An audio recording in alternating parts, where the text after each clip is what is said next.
आप देख रहे हैं हरियाणा न्यूज 24, जहां हर खबर मिले सच के साथ। बहुत सम्मानित साथी और चौधरी छोटू राम जी की धरोहर के मालिक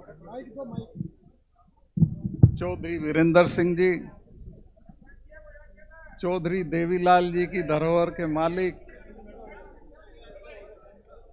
चौधरी अभय सिंह जी, मैं और मंच पे बैठे हुए तमाम सम्मानित मित्रों, विदेश से आए हुए बहुत बहुत कामयाब लोगों, अब किसी भाषण की तो ज़रूरत नहीं है। अगर आप मुझे माफ़ी दें तो मैं बिना भाषण के चला जाता हूँ। भाषण इतने भाषण हो गए हैं और कोई बात रही नहीं है जो कही ना गई हो। पर चलिए, जब आया हूं तो आपकी मजदूरी जरूर करूंगा। दोस्तों, इस वक्त हमारे लोगों पे बहुत सख्त वक्त, बहुत कड़ा वक्त है किसानों के ऊपर। पूरे देश में किसान बहुत तरह से सताया जा रहा है और जो सरकार चला रहे हैं उनके खाने और खाते में किसान का कोई नाम नहीं है।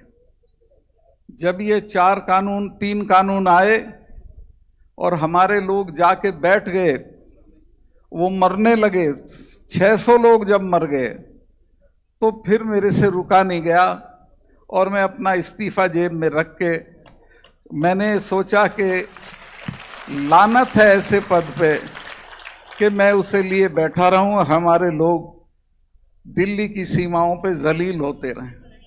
मैं प्रधानमंत्री जी से मिलने गया और मैंने उनको कहा कि देखिए साहब, इनके साथ बहुत ज्यादती हो रही है, इनको कुछ ले दे के निपटा दीजिए।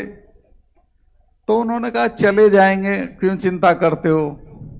मैंने कहा साहब, आप इनको जानते नहीं हो, ये तब जाएंगे जब आप चले जाओगे।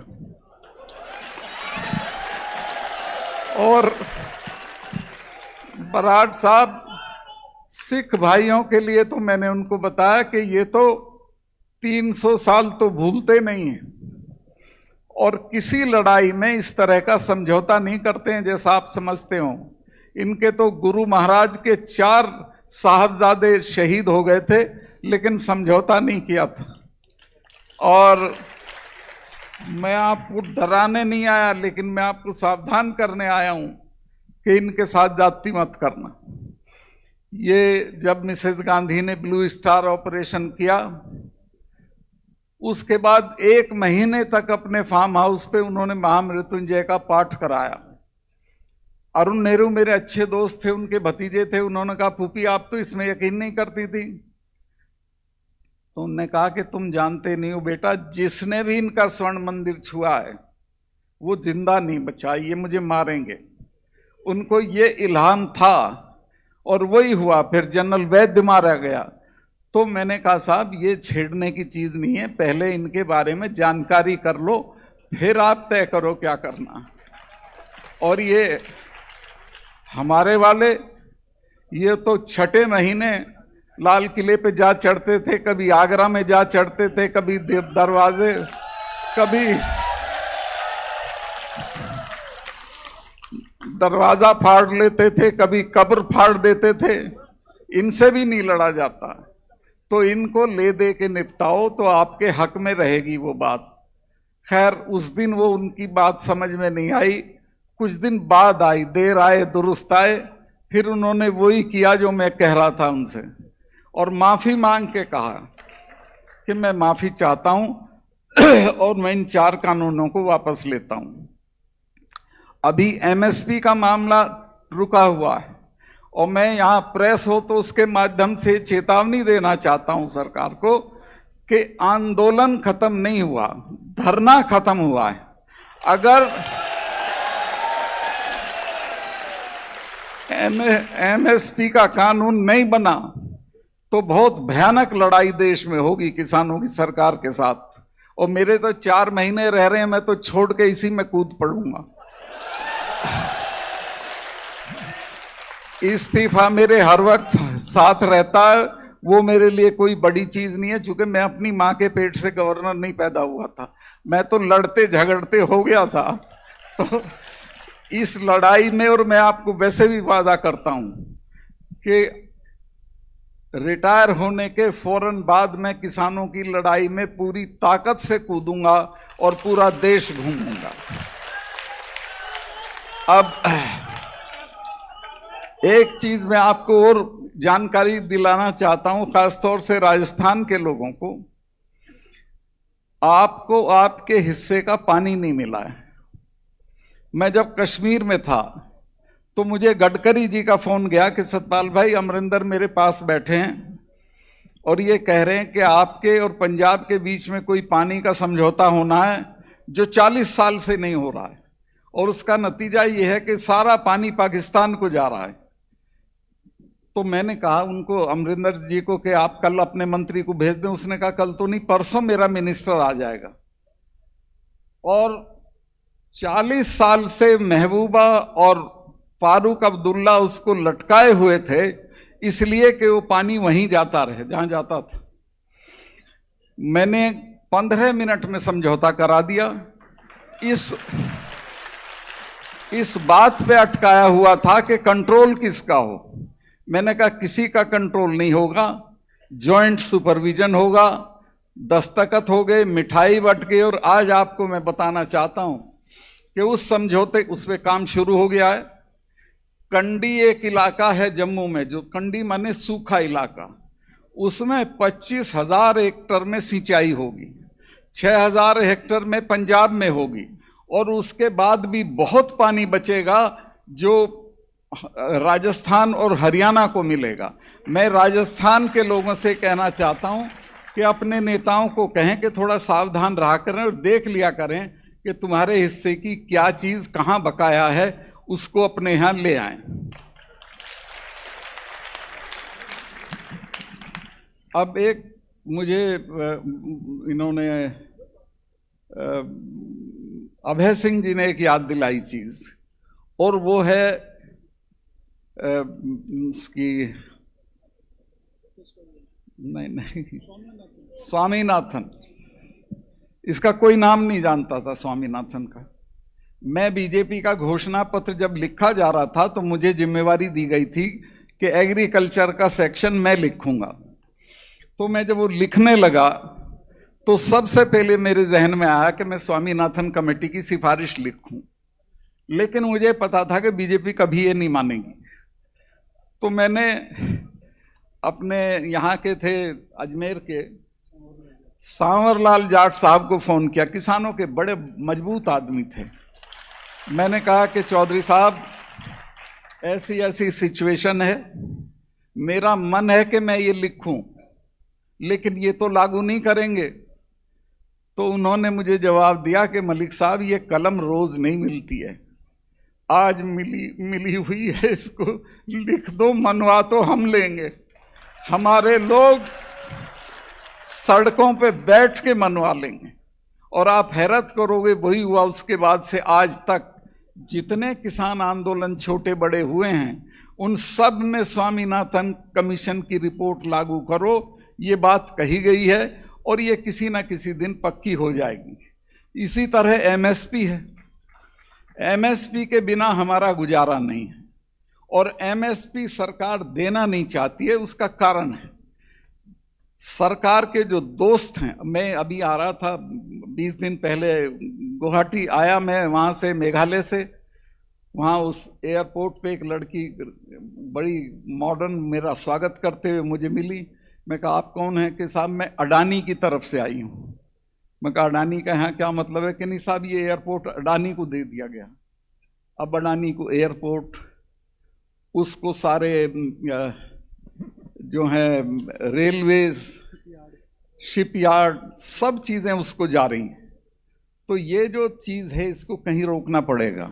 ये सारा देश बिकने नहीं देना चाहिए हमको। और ये एमएसपी इसीलिए लागू नहीं हो रही है क्योंकि अडानी ने 5,000 वर्ग मीटर का एक बहुत बड़ा गोदाम पानीपत में बना लिया, जिसमें वो गेहूं खरीद के रखेगा, सस्ते पे खरीदेगा, महंगे पे बेचेगा। जी जी, क्या कह रहे हैं? भर दिया। हाँ, तो मैं बिल्कुल ठीक कह रहे हैं, मैं भी यही कहूंगा। जो पंजाब में किसानों ने किया कि वो उसके अंबानी के टावर गिरा दिए, इन गोदामों को फाड़ दो, इनकी कोई जरूरत नहीं है हमको, और कोई डरने की जरूरत नहीं है, कुछ नहीं होगा, मैं चलूंगा जेल आपके साथ। ये जो अंबानी है, अडानी तो अब खैर दुनिया का सबसे मालदार आदमी हो गया, देश का तो हो ही गया। कोई पूछे भाई कैसे हो गया, हम तो नहीं हो रहे, हमारा इतने मेहनत करते हैं, बर्बाद हो लिए सब, कोई मालदार नहीं हो रहा, ये कैसे हो रहा है? कुछ तो बताएं प्रधानमंत्री, कैसे मालदार हो रहा है? अंबानी का मैं बताता हूं, उसकी बेटी की सगाई में 300 करोड़ रुपया खर्चा हुआ, और एक पैसे की चैरिटी नहीं करता, एक पैसा दान नहीं करता। दुनिया के जितने बड़े लोग हैं, संगीत की दुनिया के एक बड़े आदमी है लॉर्ड गिल्डोफ, उनका नाम है, वो अपनी सारी आमदनी अफ्रीका के बच्चों की पढ़ाई के लिए दान करते हैं। माइक्रोसॉफ्ट वाला अपना सब दान करता है, ये एक धेला दान नहीं करता। मैं तो ये कहता हूं जगह जगह इसके लिए कि ये इंसान भी नहीं है, सड़े हुए आलू की बोरी है, इनको कोई इज्जत मत दीजिए, इनको सेठ भी मत कहिए, और जब तक इन पे हमला नहीं होगा तब तक ये क्लास रुकेगी नहीं, हम नीचे जाते रहेंगे, ये ऊपर जाते रहेंगे। मैं अब जो आपके काम की बात है वो बताना चाहता हूं कि देखिए, हमारे पास ना तो वो सड़ी हुई हवेलियां हैं कि जिन पे हम कर्जा लेके होटल बना लेंगे, ना हमारे पास महल हैं, ना हमारे पास रुपया है, हम तो छोटी छोटी ज़मीनों के मालिक हैं, उसी में ऊपर नीचे होते रहते हैं। एक ही तरीका है एम्पावर होने का, ताकत हासिल करने का और आगे बढ़ने का, और वो है तालीम का। दुनिया में जिन कौमों ने तालीम की तरफ ध्यान दिया वही तरक्की की है। एक घटना मुझे इंग्लैंड की याद आती है, जब वर्ल्ड वॉर सेकंड चल रहा था, बजट पेश हो रहा था, बजट में सारी मदों में कटौती की गई, लेकिन एजुकेशन में कोई कटौती नहीं हुई। खड़े हो गए विपक्ष के लोग, उन्होंने कहा साहब इसमें कटौती क्यों नहीं हुई? प्रधानमंत्री ने कहा कि टूटे हुए पुल दोबारा बन जाएंगे, मकान दोबारा तामीर हो जाएंगे, कारखाने फिर बना लेंगे, लेकिन अगर एक पीढ़ी तबाह हो गई तो उसको दोबारा खड़ा नहीं किया जा सकता। तो ये जो हमारी पीढ़ी है, इसकी तालीम पे अब वो सारी चीज़ें छोड़ दो कि बुढ़े के मरने पे 40 गांव की चिट्ठी फाड़ोगे, बुढ़ा सूरजमल हो जाएगा उससे। उस पैसे को बचाओ। दहेज में आजकल हमारे यहाँ तो 4 छल्ले की गाड़ी मांगते हैं, वो कौन सी है? ओडी। वो मत मांगो। घर में मैं गया अभी, वहाँ हनुमानगढ़ मेरे शिकायत की लोगों ने कि साहब घर में 2 आदमी हैं, मकान 15 कमरे में बना रखा है और 5 बीघे में बना रखा है। क्यों भाई?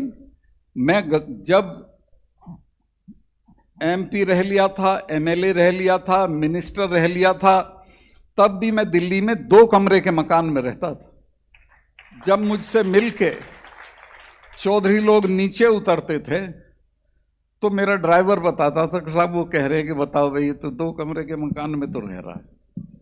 मैंने कहा इनको अकल नहीं है, 2 कमरे का मकान मेरी ताकत है। इस 2 कमरे के मकान की वजह से मैं प्रधानमंत्री से पंगा ले सकता हूं। अगर मेरे पास दौलत होती, मेरे पास इल गॉटन वेल्थ होती, मेरे पास बड़े बड़े महल दुमहले होते तो मैं नहीं लड़ सकता था, क्योंकि ईडी आ जाती अगले दिन, इनकम टैक्स आ जाता। अब तो मैं जब गया कश्मीर में, जब गया तो जाते ही 2 मामले मेरे सामने आए और दोनों में घपला था। मुझे सेक्रेटरी ने कहा जी इनमें गड़बड़ है, तो मैं कहा इनको कैंसिल करो। उन्होंने कहा साहब इनमें 150 करोड़ रुपया है।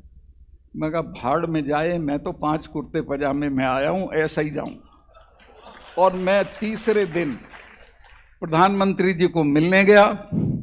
मैंने उनको बताया कि साहब ये मामले थे, मैंने कैंसिल कर दिए, आपकी कोई दिलचस्पी हो तो मुझे बताएं, मैं नहीं करूँगा, मैं छोड़ दूँगा। और उसमें अंबानी का भी था एक, वो जो छोटे वाला अंबानी है वो था उसमें। तो मैं दोनों कैंसिल कर दिए और आज मैं मौत से हूं, किसी चीज से नहीं डरता हूं। मैं आपको ये बताऊं कि जो फकीरी है इसमें बहुत ताकत होती है, अमीरी में ताकत नहीं होती। बहुत मैं शायद लंबा कर गया हूं।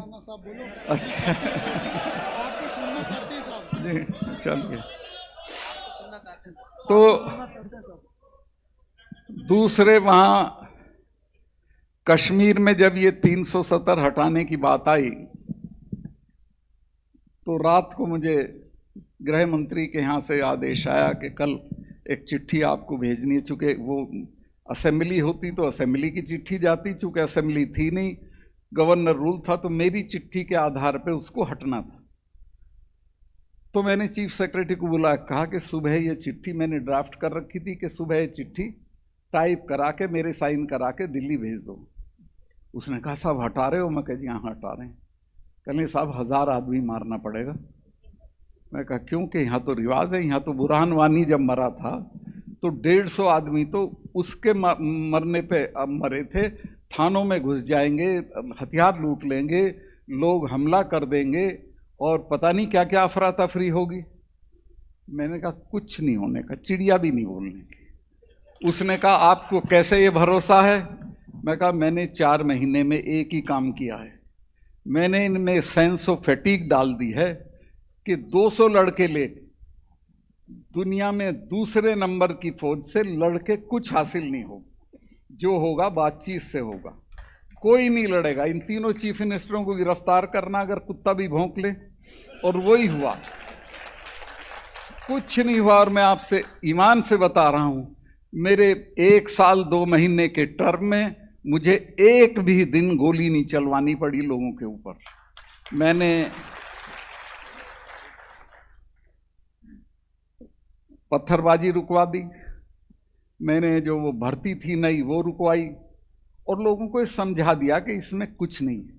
मैंने 1 साल में 44 कॉलेज दिए, 1 साल में। जहां जो मांगता था उसे फौरन डिग्री कॉलेज दे देता था। मैंने मुफ्ती सईद के एक साथी थे जो मेरे भी दोस्त हैं, अब तो उनकी डेथ हो गई पिछले कुछ महीने पहले। उनका नाम था, बुढ़ापा आ गया, कुछ याद नहीं रहता। नहीं, उनके मुजफ्फर बेग साहब तो मुझे मिलने आने वाले थे जम्मू के उसमें गवर्नर हाउस में। थोड़ा देर हो गई, मैंने पूछा साहब क्या हो गया? कहने यार मुझे इसने ये जो अपनी नहीं ये हाँ ये जो वो थी ना उनकी, नहीं यार उनकी जो जी ना तो वो जो इसके हुर्रियत के चीफ थे जिलानी साहब कि उन्होंने मुझे बुला लिया था। तो मैंने कहा क्या कह रहे थे? कहने लगे सही बता दूं? मैं कहा बताओ। कहने लगे कह रहे थे यार इस गवर्नर से तो डील हो सकती है। मैंने पूछा कैसे? कहने लगे तू जब बात करता है दिल निकाल के हथेली पर रख लेता है, कोई तिकड़म की बात ही नहीं करता। तो मैंने खैर फिर उसे फ़ोन किया, उसने कहा सर मेरी तरफ से आप अमित शाह साहब आने वाले थे, उनको ये कह देना कि 30 साल में पहली बार हम उनका बायकाट नहीं करेंगे। और उनका बायकाट नहीं किया। मेरे बराबर की सीट पे वो बैठे थे, उन्होंने कहा सतपाल बायकाट क्यों नहीं किया इन्होंने? मैं कहा जी कुछ नहीं ऐसे कि नहीं बात बता।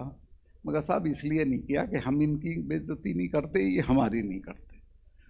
तो कुल मिला के एक ऐसा बात था, वहाँ मैंने अपना टेलीफोन नंबर सबको दे दिया था, जो चाहे फ़ोन करे। रात के 2 बजे फ़ोन आता था, मैं उठाता था, खुद उठाता था। जवाब देता था।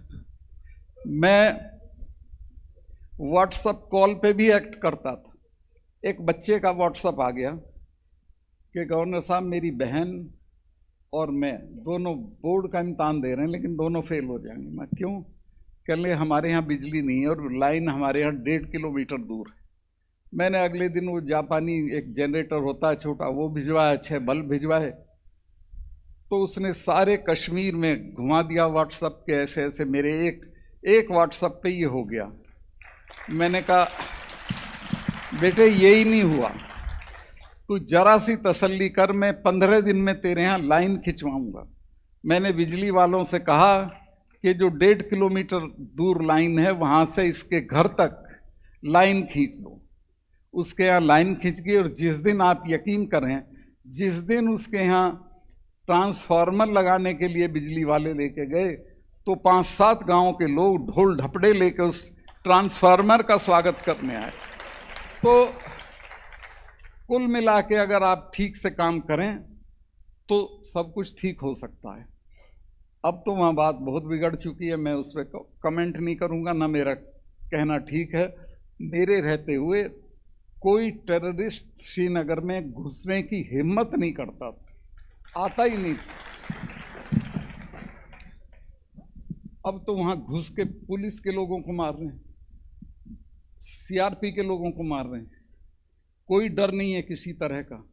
और ये सारी चीज़ डर से नहीं होती, ये इकबाल से भी होती है। सरकार का अगर इकबाल है तो लोग आपका कहना मानेंगे, नहीं है तो वो लड़ जाएंगे। मैं कश्मीर पे मुझे इतना नहीं बोलना था, मैं बेमतलब इतना लंबा बोल गया। मैं ये पीछे से एक आवाज़ आ रही कि जाटों पे बोल दो कुछ।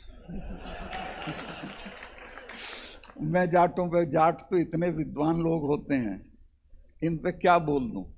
एक ही बात बोलना चाहता हूं कि अपने बच्चों को तालीम दो और ख़ास तौर से लड़कियों को।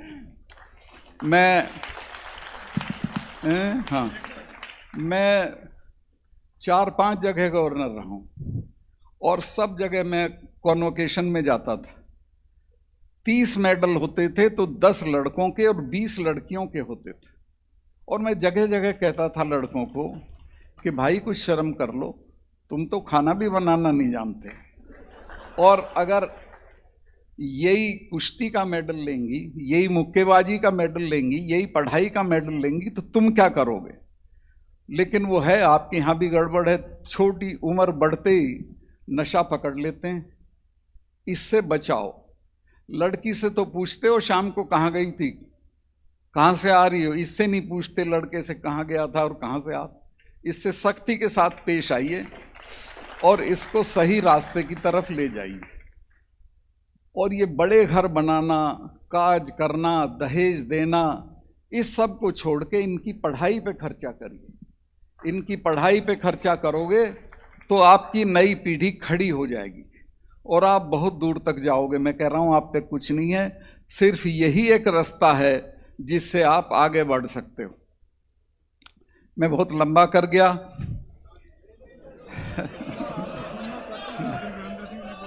हाँ क्या, अरे छोड़ो जी। अब मुझे पीछे से एक और मशवरा दिया जा रहा है कि जाटों को ये समझाओ कि एकता रखनी चाहिए। ये इनको कौन समझा देगा कि एकता रखनी चाहिए। ये तो सगे भाई के साथ तो एकता रखते नहीं है। मुझे एक वो है जिसने ये हीर रांझा लिखी है, उसका नाम है, नाम भूल जाता हूं मैं, वारिस शाह, सही कह रहे हैं। वारिस शाह ने लिखा कि जाट में 17 अवगुण होते हैं। वो सारे तो मैं आपको गिनाऊंगा तो मेरी स्टेज पे जूते आएंगे, वो मैं नहीं गिनाऊंगा, लेकिन 3 गिना रहा हूं। एक तो ये कि अपने सगे भाई के साथ भी न्याय नहीं करेगा। दूसरा ये कि अपने भाई के दूसरे की जूतियों में बैठेगा, भाई के सिंहासन पे नहीं बैठेगा और कभी न्याय नहीं करेगा। तो इससे निकलो, मिल के चलो, एक दूसरे की मदद करो, छोटी मोटी चीज़ों पे झगड़े मत करो, मुकदमेबाजी मत करो और आगे बढ़ो। मेरे पास इतना ही कहने को है और मैं आपसे कहना चाहता हूं कि बहुत बुरा वक्त आने वाला है हमारी कौम के ऊपर, आया हुआ है अभी भी। चूंकि धरती भी हमारे खिलाफ है, हम अगर मिल के रहेंगे, हिम्मत से रहेंगे, एक दूसरे की मदद करेंगे तो दुनिया में कोई हमको नहीं मिटा सकता है। और असली चीज़ है तालीम। तालीम अपने बच्चों को दिलवाइए, इनको आगे बढ़ाइए, और ख़ास तौर से बच्चियों को। आप तो इनको पैदा भी नहीं होने देना चाहते, आपका बस चले तो ये पैदा ही ना हो, लेकिन जब ये पैदा हो जाती हैं तो ये दूर तक जाती हैं, ये मेडल लेती हैं। अब आप देखो, राजस्थान में तो कुछ लोग आपके दूल्हे को भी घोड़ी पे नहीं बैठने देना चाहते थे, और जब आपकी बच्ची IRS होके जाती है तो वही लोग उसको सलाम करते हैं। तो तालीम की ये ताकत। एक और चीज़ मैं बता के अपनी बात ख़त्म करूँगा। लीबिया का जो तानाशाह था गद्दाफी, उसको जिन्होंने मारा उन्होंने उसका दफ्तर रेड किया और उसमें एक डायरी मिली। उस डायरी में तानाशाह ने लिखा था कि मुझे सबसे ज़्यादा आनंद तब आता है जब मैं देखता हूँ लिटिल कोंडोलीज़ा राइस अमेरिका की विदेश मंत्री थी, हल्की फुल्की सांवले रंग की, शक्ल सूरत में साधारण से भी नीचे, लेकिन विद्वान थी, मेहनती थी, पढ़ के बनी थी। वहाँ हमारी तरह सिफारिश से विदेश मंत्री नहीं बनता है। तो उसने लिखा कि मैं जब लिटिल कोंडी को देखता हूँ शेखों को धमकाते हुए तो मुझे बहुत आनंद आता है। तो ये हमारी लिटिल कोंडी लड़कियाँ जब साहिबान को इनको धमकाएंगी दफ्तर में तो आपको बहुत मज़ा आएगा। इनको तालीम दिलवाइए, आगे बढ़ाइए, और शादी की जल्दी मत करिए कि भाई वो राड़ काट दो और जल्दी भेज दो और ये करिए। उसको तालीम दो, फिर उसके बाद वो कहीं जाना चाहे किसी कंपटीशन में, उसमें बिठाओ और उसको आगे बढ़ाओ। बहुत लंबा हो गया, मैं आपका बहुत बहुत आभारी हूँ। सिर्फ इतना कहना चाहता हूँ कि मैं आपके साथ हूँ और रहूँगा। गवर्नरशिप को छोड़ के